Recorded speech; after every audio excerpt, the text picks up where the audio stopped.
자, 비하인드 뉴스를 시작하겠습니다. 이성대 기자가 나와 있습니다. 자, 어서 오세요. 예, 첫 번째 키워드는요. 자, 첫 번째 키워드 가겠습니다. 최순실 유엔 호소. 자, 최순실 씨 측이 변호사를 제외한 일체 접견 제한 조치가 인권 침해라면서 유엔 인권이사회 청원을 불사하겠다고 밝혔습니다. 예. 자, 이경재 변호사 유명하죠. 이 변호사는 구속 이후에 최 씨가 지금 서신 교환이나 책 반납이 불어된 상태인데 자, 독방에 갇혀 있는 최 씨에게 책조차 금지시키는 건 중대한 인권 침해다라고 주장을 했습니다. 예. 자, 지난번에 탄핵 심판과 관련해서는 국제사법재판소로 가겠다는 얘기까지 나와서 그건 불가능한 얘기라고들 얘기를 많이 했는데 이미 이번에 이제 이쪽에서는 유엔이 또 등장을 하고 있군요. 최 씨 말고도 구속된 사람들은 많지 않습니까, 이번에?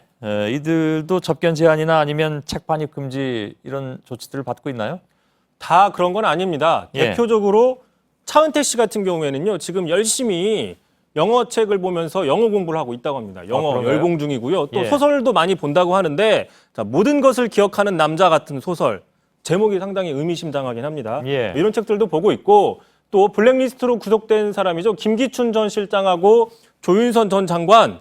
이 두 사람이 배제하려고 했던 세력들이 그동안 이루어놓은 이런 인권에 대한 조치들을 누리고 있다는 기사도 나오긴 했습니다. 예. 그럼에도 왜 최 씨만 불허가 되고 있느냐? 법원 측에서는 사건의 중대성과 증거인멸 우려 같은 거를 고려할 때 일시적인 접견 제한 불가피한 판단이다라는 입장을 내놨는데 더 자세한 입장을 들으려고 이경재 변호사와 수차례 전화통화를 시도했지만 연결은 되지 않았습니다. 예, 예. 여기 화면에 나와 있습니다만 사실 난방구치소는 예전엔 상상도 못했던 것이긴 하죠. 예, 알았습니다. 아무튼 그럼에도 최 씨 측은 우리 법원의 판단을 받아들일 수가 없다. 그래서 국제적인 도움을 호소하겠다 이런 얘기로 들리긴 하는데 요즘 아무튼 부쩍 유엔에 호소하겠다는 말들은 많이 나오는 것 같습니다.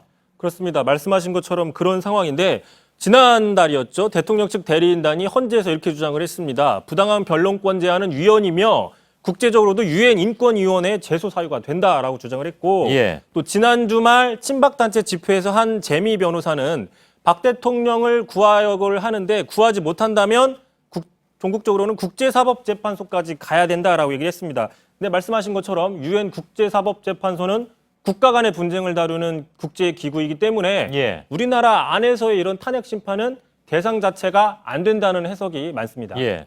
미국 변호사 하시는 분이라면 저 내용을 모를 리는 없을 것 같기도 한데 아무튼 좀 이해는 안 가는 그런 상황이었습니다. 유엔에 호소하는 건 주로 사실 주로 권위주의 시대에 공권력에 의해서 좀 피해를 입거나 그런 경우였습니다. 그리고 이제 인권 혹은 언론 자유를 침해해서 거기서 생겨난 피해자들 이런 경우가 일반적인데 국정농단 세력 그리고 대통령 측이 유엔을 거론하는 것은 이걸 어떻게 받아들여야 될지 좀 그렇습니다. 다음 키워드는요? 두 번째 키워드 보겠습니다. 슬픈 태극기. 예. 자, 3.1절인 오늘 태극기를 달아야 될지 말아야 될지 난감하다, 고민한다 이런 사람들이 좀 많이 있었는데요. 상당수의 분들이 안 그렇습니다. 다셨군요. 예. 자, 친박단체가 태극기를 들고 집회를 하는 상황에 혹시 동의한다, 동조하는 걸로 오해를 받을까 봐 꺼려진다는 사람들도 있었습니다. 예. 참고로 김진태 의원의 지역구이죠. 강원 춘천에서는 오늘 유독 지난해 3.1절보다 태극기 개항률이 떨어졌다 이런 보도까지 나오기도 했습니다. 예. 또 인터넷상에서도 이런 고민을 호소하는 사람들이 많이 있는데 자, 이회수 소설가 같은 경우에는 제발 3.1절인 오늘만이라도 저런 꼴을 안 봤으면 좋겠다. 그리고 또 민주당의 원혜영 의원 같은 경우에는 태극기가 한낱 범죄 집단의 부활을 말하는 도구로 쓰이고 있다 이렇게 강하게 비판하기도 했습니다. 예. 독립유공자들 모임 광복회에서 그런 의견을 냈다면서요. 그러니까 특정 세력의 무분별한 태극기 사용에 우려한다. 성명서까지 내서 여기 친박 단체들로부터 엄청난 항의 전화가 가고 있다고 듣긴 했습니다. 그렇습니다. 27일 날 그런 성명을 냈었죠. 자, 예. 태극기를 시위 도구로 사용하거나 재판정에서 태극기 퍼포먼스를 펼치는 것 같은 거는 태극기의 신성함을 해치는 행위라 이렇게 비판을 했는데 매우 어찌 보면 이제 원론적인 의미에서 그렇습니다. 기본적인 개념을 얘기하는 것이죠. 그럼에도 불구하고 이 성명이 나간 이후에 박사모나 친박단체나 또는 집회 참가자들한테 상당히 항의가 빗발쳤다고 하고 있습니다. 예. 다음 키워드는요? 마지막 키워드입니다. 황대홍. 뭡니까? 자, 황교안 대통령 권한대행과 홍준표 경남지사입니다. 예. 둘 다 자유한국당이 지금 주목하고 있는 사람인데 예. 공교롭게도 오늘 행보는 좀 대조적이었습니다. 황교안 총리 오늘 이렇게 얘기를 했는데요.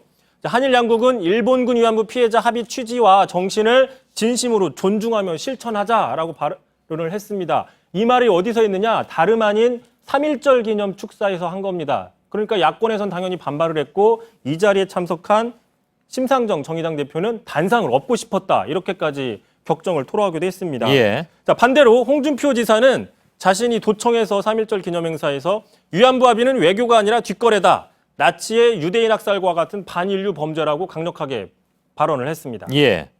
그래서 아무튼 표되는 쪽으로는 다 발언한다라는 얘기도 나왔습니다. 홍 지사 같은 경우에. 황대행 지지율이 뭐 요즘 조금 주춤한다고 하는데 예, 아무튼 그 사이에 홍 지사에 대한 주목도가 좀 높아지긴 한 모양이죠. 그렇습니다. 이제 주 지지층이 겹치다 보니까 홍 지사가 앞으로 지속적으로 황대행과는 좀 차별화를 노릴 수 있다 이런 분석들 나오고 있고요. 예. 자, 그럼에도 불구하고 2012년 총선에서 동대문에서 맞붙었죠. 민주당의 민병두 의원 맞붙어서 이겼는데 이렇게 비판을 했습니다. 뭐 일각에서 홍 트럼프라고 얘기를 하는데 자신이 볼 때는 홍 아베다. 아베 신조 일본 총리와 같다는 건데 왜냐? 억지 주장과 침탈의 언어가 비슷하다. 강력하게 공격을 했습니다. 예, 알겠습니다. 자, 비하인드 뉴스였습니다. 이성대 기자 수고했습니다.